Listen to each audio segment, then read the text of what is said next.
Nós estamos trabalhando numa sequência de versículos, estamos terminando esta sequência de versículos na primeira carta de Pedro, capítulo 1, dos versos 19 ao 21.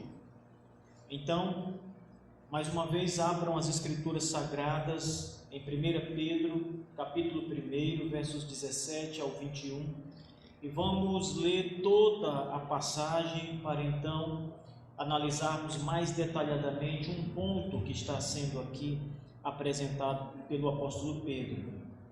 O texto é na primeira carta de Pedro, capítulo 1, versículos 17 ao 21,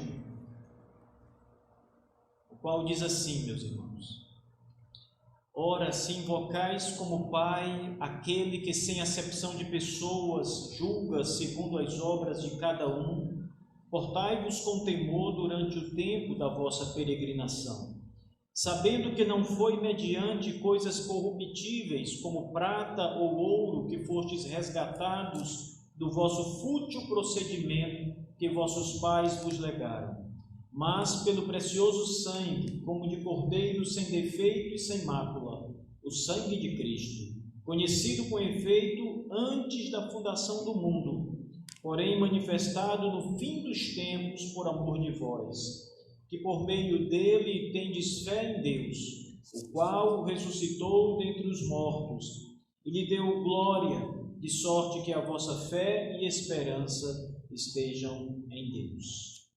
Amém. Eu gostaria nessa manhã de concentrar os nossos pensamentos apenas no versículo 20, especialmente no versículo 20. O versículo que garante que o Senhor Jesus Cristo foi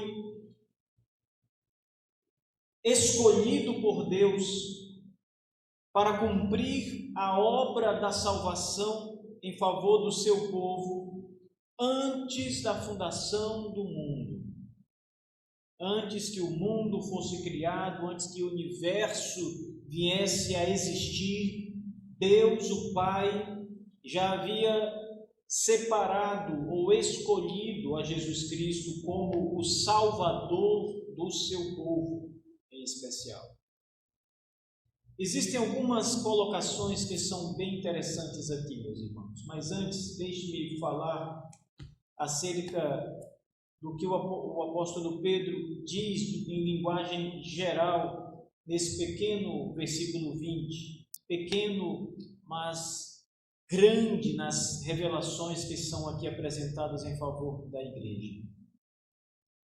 Quando nós começamos a pensar naquilo que Deus fez em favor do seu povo pecador, nunca podemos esquecer de nós mesmos, da nossa situação diante de Deus, da nossa própria condição de homens e mulheres caídos diante de Deus por causa do pecado.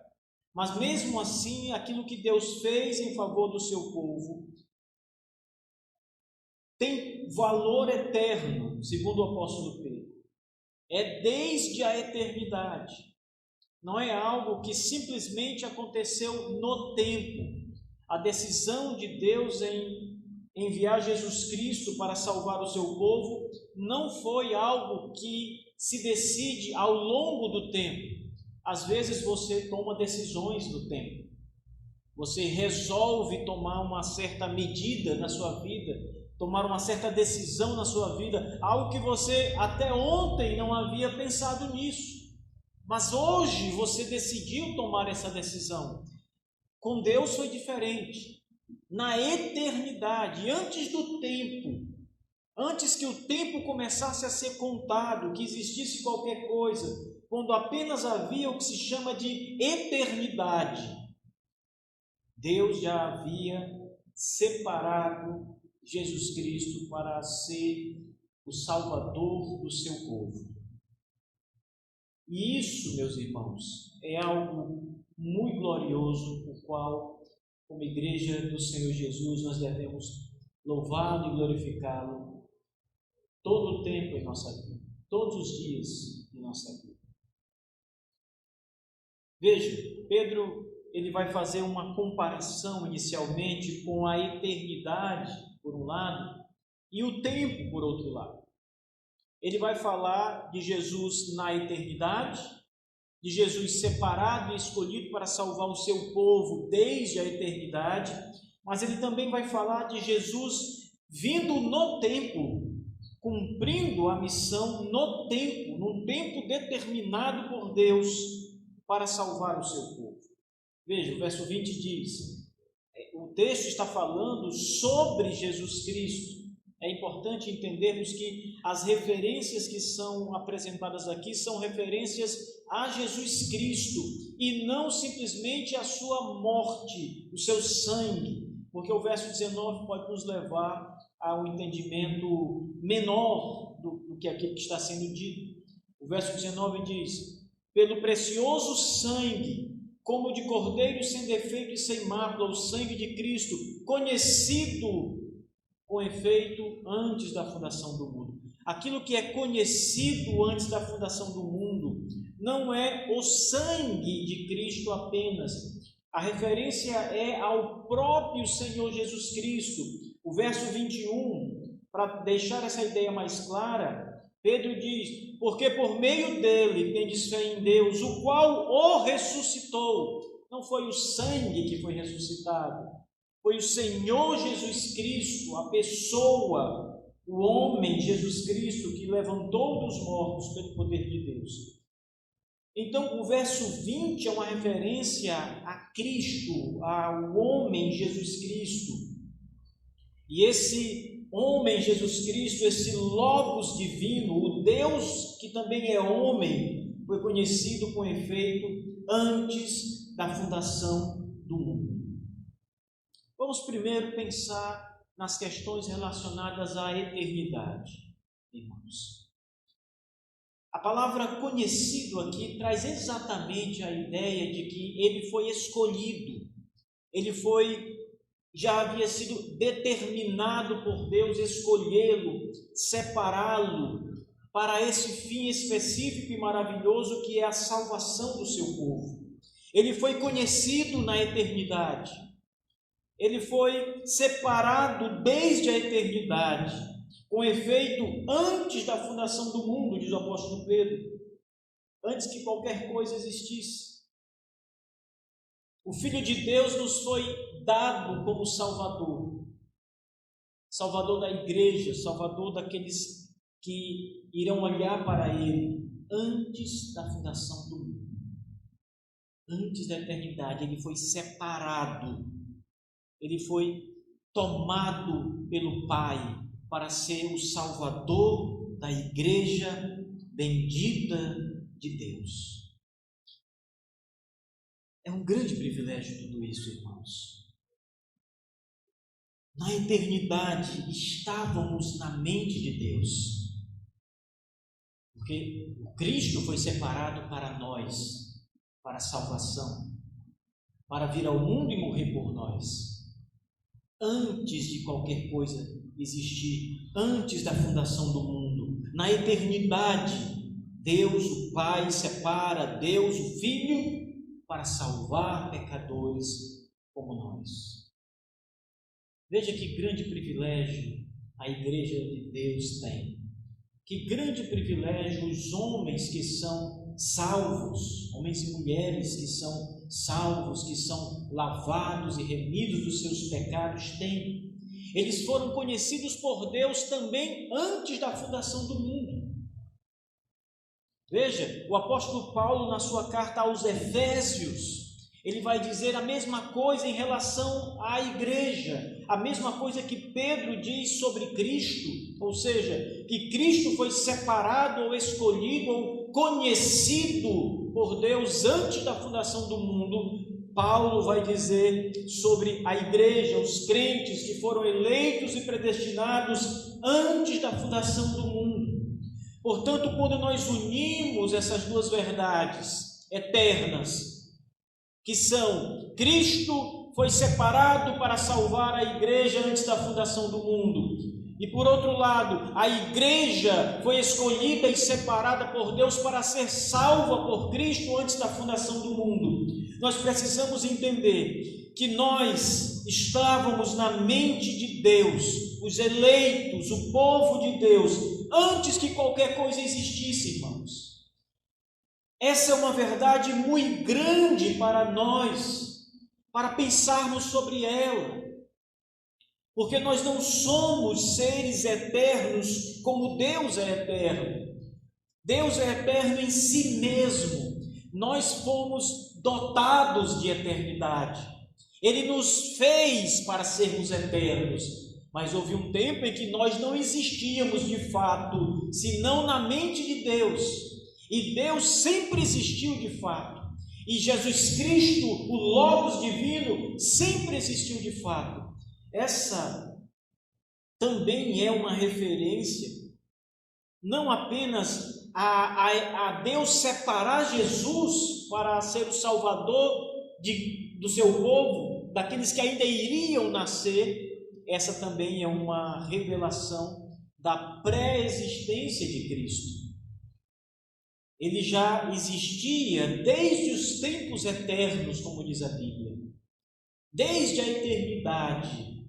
Ele nunca foi criado. Ele não nasceu para ser o Salvador, enquanto Logos divino. Não, ele sempre existiu. E esse que sempre existiu, fez-se carne no tempo. Mas na eternidade, nunca houve um momento em que ele não existisse. Ele, eterno como o Pai e como o Espírito Santo, foi separado por Deus, o Pai, para ser o Salvador da igreja, conhecido antes da fundação do mundo. Mas tem um outro ponto importante nessa passagem.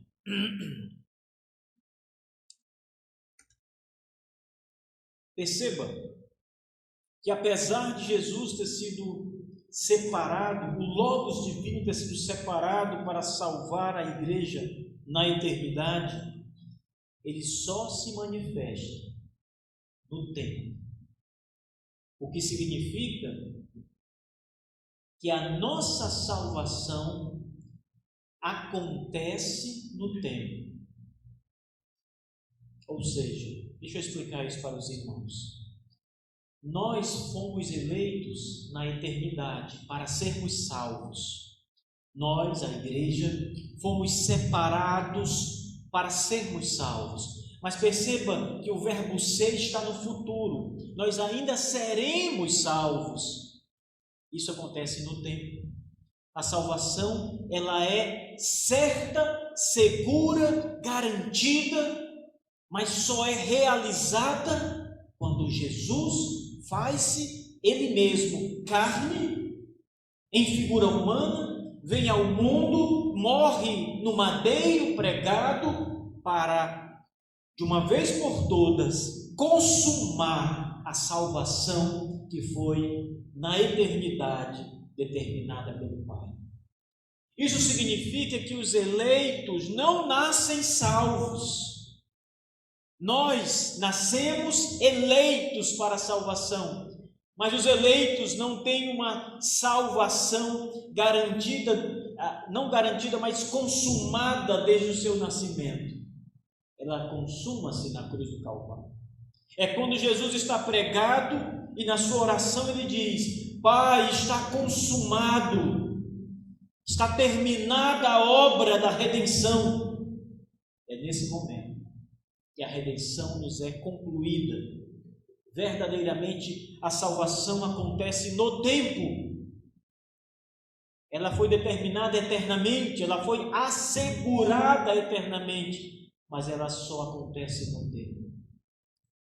Houve um tempo, meus irmãos, em que vocês não eram salvos.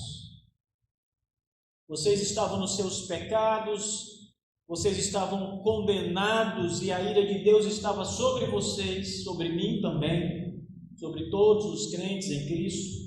Houve um tempo em que nós éramos reprovados por Deus, mas jamais houve um tempo em que eu e você não estivéssemos assegurados por Deus para sermos salvos. Jamais houve um tempo em que você não foi eleito. Você foi eleito na eternidade, separado na eternidade. Cristo foi preparado e separado, escolhido, conhecido antes do tempo, antes da fundação do mundo, para que você fosse salvo. Toda a segurança é eterna, mas ela acontece no tempo. Pedro diz: ele é conhecido com efeito antes da fundação do mundo, porém manifestado no fim dos tempos por amor de vós. Esse Cristo eterno, separado para ser o nosso Salvador eterno, ele é manifestado num dado tempo, no fim dos tempos, como diz o apóstolo Pedro na sua carta. Por amor da igreja, por amor de vós. Pedro faz uma referência a estes irmãos que são os destinatários dessa carta, aqueles que estão dispersos por toda parte. Pedro está escrevendo para eles, mas essa é uma verdade que se aplica universalmente a todos os crentes, qualquer parte, aonde estiverem, a todos os eleitos de Deus, para ser mais preciso. É somente no tempo, quando Jesus se faz homem, 2000 anos atrás, este é o início do fim dos tempos.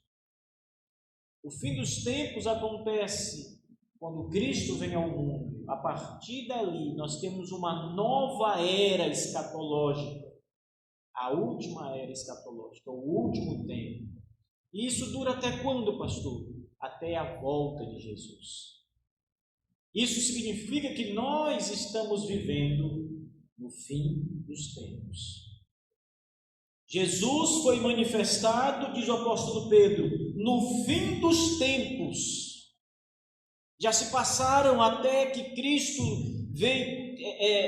tenha chegado ao mundo, já se passaram muitos tempos, muitas eras. A era patriarcal com Abraão, a era dos reis, Salomão, Davi, Saul, a era do exílio, muitos tempos, a era da criação inicialmente, mas agora o Filho de Deus é manifestado no fim dos tempos.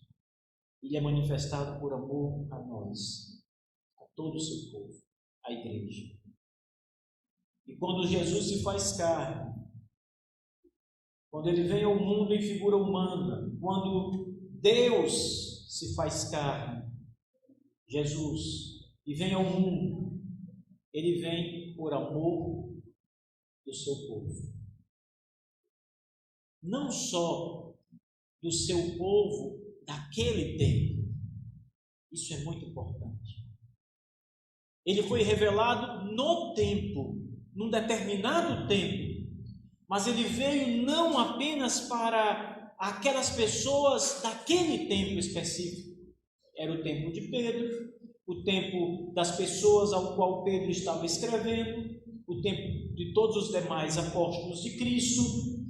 Não, irmãos, ele veio para a igreja de todas as épocas, de todos os tempos.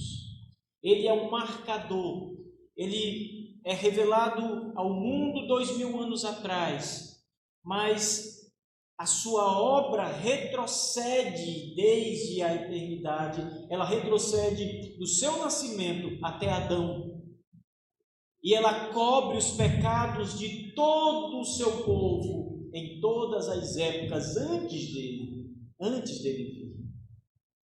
É por isso que nós começamos a entender que o sacrifício de Jesus Cristo, a sua morte na cruz do Calvário, ela é eficaz para pagar o preço dos pecados daqueles homens e mulheres crentes que viveram antes de Cristo. Todos os crentes dos dias de Abraão, dos dias de Moisés, todos de Israel que creram verdadeiramente em Deus e que acreditaram no sacrifício que era apresentado a Deus e apontando para Cristo, todos que confiaram nas promessas do Antigo Testamento, que acreditaram que Deus estava se revelando para salvar, que o Messias de fato viria em um dado momento da história, todos que creram nestas coisas, quando Cristo se manifestou e quando Cristo morreu na cruz do Calvário, a sua obra foi suficiente para expiar os pecados deles e todos que vieram antes dele e que creram nele. Daí o aspecto da eternidade. O sangue, o Cristo, todas as coisas preparadas para a salvação do seu povo foram conhecidas antes da fundação do mundo. Ele se manifesta num dado tempo, mas a sua obra retrocede até Adão. E ela também caminha para frente. Ela assegura a salvação de todos que vão crer em Jesus depois da sua morte. É uma salvação do nosso tempo. Nós que hoje cremos no sacrifício de Jesus Cristo, cremos no Senhor, confiamos a nossa vida a Jesus Cristo, aquele sacrifício, aquele sangue derramado, foi por nós, em nosso favor. Ele morreu para nos salvar. O seu sangue na cruz do Calvário não foi derramado apenas para o seu tempo, mas foi derramado para toda a igreja, em todas as épocas, do começo ao fim do mundo, de Adão ao último homem que vai nascer na face da terra. O sangue de Cristo é poderoso para cobrir os pecados de todos que creem nele, em todas as épocas. Ele está na eternidade, mas ele está também no tempo, manifestado no fim dos tempos, por amor a vós. Essa última observação do apóstolo Pedro, irmãos, ela também é coberta de muito significado. Cristo não foi manifestado como uma obrigação de Deus para com a igreja, como se Deus tivesse uma dívida a ser paga a nós, a igreja. Deus não nos deve nada. Nós nem mesmo somos merecedores desse favor divino. Cristo foi manifestado, isto é, ele veio ao mundo morrer pelos nossos pecados, por amor que ele tem por nós. Ele não está pagando algo a nós mesmos que ele nos deve, nem sequer a misericórdia nos é devida. Ninguém pense que tem direito à misericórdia de Deus. Ele tem misericórdia de quem quer, diz as Escrituras Sagradas. De quem quer. Por isso, diz o apóstolo Paulo, não depende de quem quer ou de quem corre. Ou seja, não depende de quem se esforça, não depende do querer humano, depende de Deus usar a sua misericórdia. É o que diz o texto. Então ele se manifesta não porque tem uma dívida com a igreja, ele se manifesta por amor a vós. Porque amou a igreja e por isso mesmo se entregou por ela, por amor de vós. O sacrifício que nós recebemos, irmãos, a substituição penal que nós recebemos, Cristo em nosso lugar na cruz do Calvário, foi por amor a nós. Foi por amor aos patriarcas do passado, aos eleitos do passado. Foi por amor àqueles que estavam crendo nele no seu tempo. Há homens e mulheres que olharam para Cristo e acreditaram em Jesus Cristo como Filho de Deus. E foi por amor a todos que viriam depois, como nós. E também creríamos em Jesus de todo o nosso coração. Ele morreu porque amou os seus eleitos antes da fundação do mundo. Ele morreu porque o seu amor é um amor eterno. Ele não nos amou no tempo, ele nos amou na eternidade. Mas ele veio ao mundo e nos salvou no tempo. No num determinado tempo, nós fomos salvos. É quando os pregos entram nas mãos de Jesus, traspassam as mãos de Cristo, traspassam seus pés. É quando ele é então furado pela lança que nós somos salvos, irmãos. Nós não fomos salvos no céu, nós não fomos salvos na eternidade. Na eternidade foi determinado que nós seríamos salvos. Na eternidade nós fomos escolhidos, mas a salvação é consumada no madeiro da cruz. A salvação acontece no Gólgota, quando o Filho de Deus se faz carne no fim dos tempos e é morto em nosso lugar. Ali a salvação acontece. Ali nós somos verdadeiramente arrancados do pecado e levados a Cristo Jesus. Ali está o poder que vence a morte. O poder para limpar os pecados de todo o seu povo, do passado, do presente e do futuro.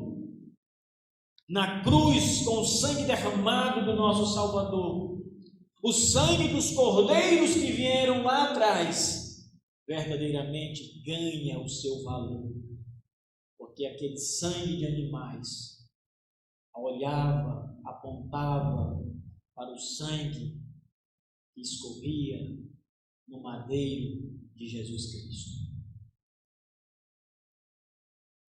É só por isso, meus irmãos, que a salvação assegurada na eternidade e consumada no tempo é verdadeiramente uma salvação real para nós. Como eu disse antes, houve um tempo em que eu e você não olhávamos para Cristo e não éramos salvos. Estávamos sem Deus no mundo, diz o apóstolo Paulo, até o dia em que o Espírito Santo vem até nós e aplica em nós, que fomos eleitos antes da fundação do mundo, aplica em nós o sacrifício de Jesus Cristo em nossa vida. Aquele sacrifício garantidor da salvação. Todos os méritos que o nosso bom Senhor e Salvador adquire com a sua morte e com a sua obediência perfeita, eles são então aplicados em nós no tempo. Existem duas esferas para olharmos a salvação acontecendo no tempo. A primeira delas se refere ao dia em que Jesus foi pregado na cruz. Mas a segunda delas é o dia em que nós cremos em Jesus Cristo. É o dia em que todos os benefícios que o Senhor adquiriu com a sua vida e a sua morte são então tomadas pelo Espírito e aplicadas sobre aquele que crê. Hoje, você crê em Jesus. Hoje, os benefícios são aplicados à sua vida, estão sendo aplicados à sua vida. Amanhã, outros homens e mulheres irão também crer em Jesus. E amanhã, os benefícios dessa morte serão aplicados a estes homens e mulheres que também vão se achegar confiadamente no Senhor Jesus Cristo. Acontece no tempo.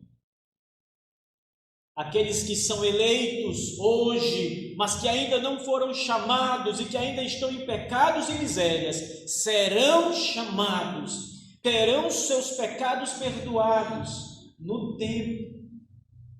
No tempo. Eleitos na eternidade, salvos no tempo. Nesse tempo. Meus irmãos, isso traz algumas implicações importantes. Uma delas é que nós podemos ter a mais absoluta certeza de que todos que foram eleitos por Deus, que foram separados para Jesus Cristo, os quais também Jesus Cristo foi separado para vir ao mundo e salvá-los, todos, até o último dia, todos serão chamados no templo e serão salvos. Nenhum homem, mulher ou criança ou idoso, nenhum será deixado para trás. O Espírito reunirá todos os eleitos de Deus e aplicará a salvação de Cristo sobre eles. Todos. Vocês sabem o que isso significa? Ninguém pode deter a salvação de Deus. Ninguém pode frear ou impedir aqueles que Deus vai salvar de serem salvos. Ainda que o diabo se levante com toda a sua malignidade, perversidade, maldade, para impedir a salvação do povo de Deus, ele não pode impedir que o povo de Deus seja salvo. Eu estou dizendo, não apenas que ele não pode impedir a salvação dos que já estão salvos, ele não pode impedir que aqueles que foram eleitos sejam salvos. Ele não pode impedir, com toda a sua maldade, com todas as suas artimanhas, com todos os seus planos e os seus projetos malignos para atrapalhar o povo de Deus. Ele não pode impedir que os eleitos sejam salvos. Eles crerão.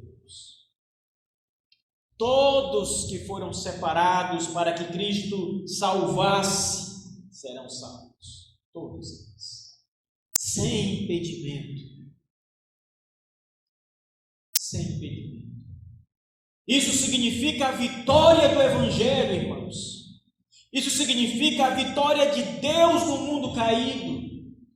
Isso significa que mesmo em meio a tanta devassidão, tanto pecado, tanta ruína nesse mundo caído, nesse mundo de tanta perversidade e maldade, significa que Deus vai vencer. Significa que o Evangelho de Jesus não pode ser barrado. Deus chamará o seu povo. Cristo na eternidade foi separado ou conhecido para salvar esse povo. Ele veio, cumpriu a promessa na cruz do Calvário. O povo foi eleito na eternidade. Todos serão chamados. Todos serão salvos. Todos que Deus morreu por eles serão salvos. Essa é a primeira observação importante acerca disso. Mas há uma segunda implicação, irmãos. Esses homens eleitos que ainda não foram chamados ao Evangelho e que ainda estão vivendo em pecado, em miséria, vivendo uma vida como Paulo vivia antes, perseguidor da igreja, inimigos da cruz de Cristo, ou mesmo pior, vivendo em grande devassidão moral, em imoralidades, em pecados horríveis, eles também serão chamados pelo poder de Deus. Mas esses homens e mulheres só serão chamados por meio da pregação do Evangelho.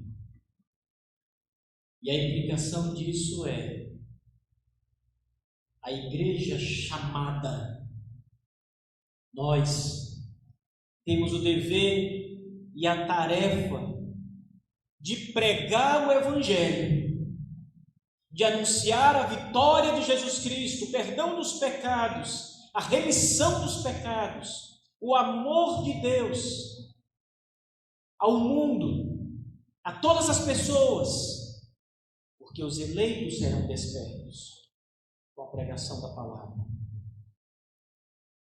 Imagine que você tenha grande oportunidade de estar com uma multidão de pessoas reunidas, um grande número de pessoas reunidas, e ali você prega o Evangelho a essas pessoas, você os chama ao arrependimento dos seus pecados, você fala da devassidão humana, da miséria, de toda a desgraça que caiu sobre o homem, da imundícia que é a vida humana nos seus pecados, delitos, coisas horríveis.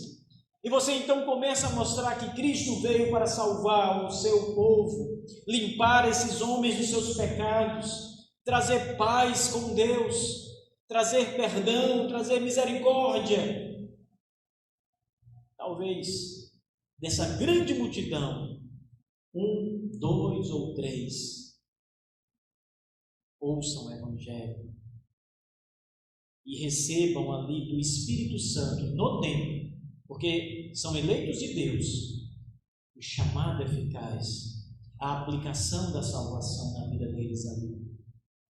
É assim com a nossa pregação, com o trabalho da igreja, que Deus decidiu salvar os seus eleitos pela morte de Jesus, que é o que torna eficaz a pregação do Evangelho, mas também por meio do Evangelho pregado aos homens. Você tem a tarefa de chamar as pessoas a Cristo. O seu pai, a sua mãe, os seus irmãos que estão ali juntos com você na sua casa, mas também seus vizinhos, as pessoas que estão à sua volta, pregue para eles. Também as pessoas que estão no círculo mais distante, as pessoas que você conhece no seu ciclo de amizade, no seu trabalho, aonde você estuda, no clube onde você se diverte com eles. Pregue a Cristo a estas pessoas. Eles precisam ouvir o Evangelho. Os eleitos darão ouvidos ao Evangelho. Eles virão a Cristo. Eles vão ser tocados pelo poder de Deus. E por último, a terceira aplicação sobre isso, que diz respeito tanto à certeza da salvação dos eleitos, quanto à pregação do Evangelho por nossa parte, é que o nosso trabalho não é em vão no Senhor. Ou seja, talvez você esteja agora mesmo pensando: o pastor disse que eu tenho que pregar o Evangelho, mas eu não sou um pregador, eu não sei pregar, eu não tenho capacidade, eu não sei o que dizer.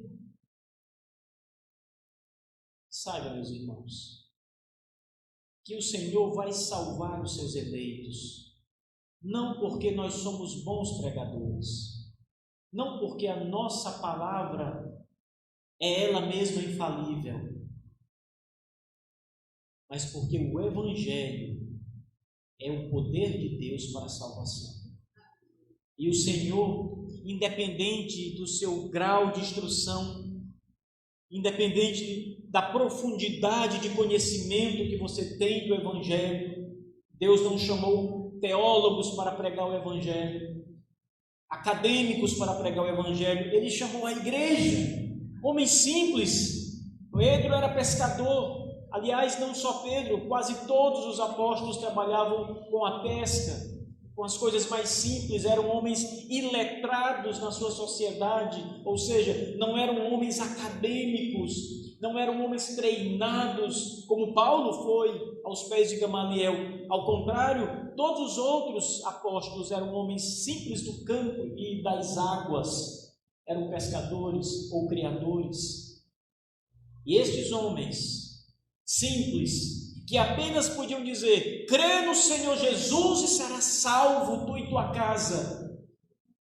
Esses homens, irmãos, que levaram o Evangelho adiante, que eram pescadores, foram os instrumentos de Deus para a salvação.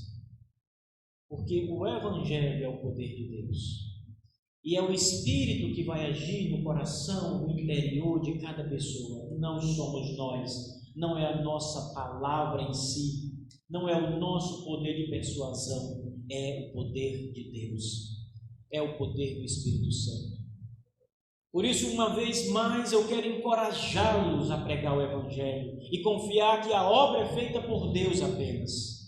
Eu quero encorajá-lo a chegar ao seu amigo, ao seu colega, aos seus pais descrentes, aos seus vizinhos, encorajá-lo a falar de Cristo para eles.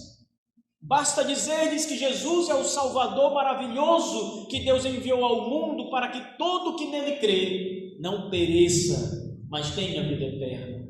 Basta você dizer ao seu amigo que ele é pecador, pois a Escritura diz isso. E que se ele crê em Jesus, os seus pecados estão perdoados. Basta isso.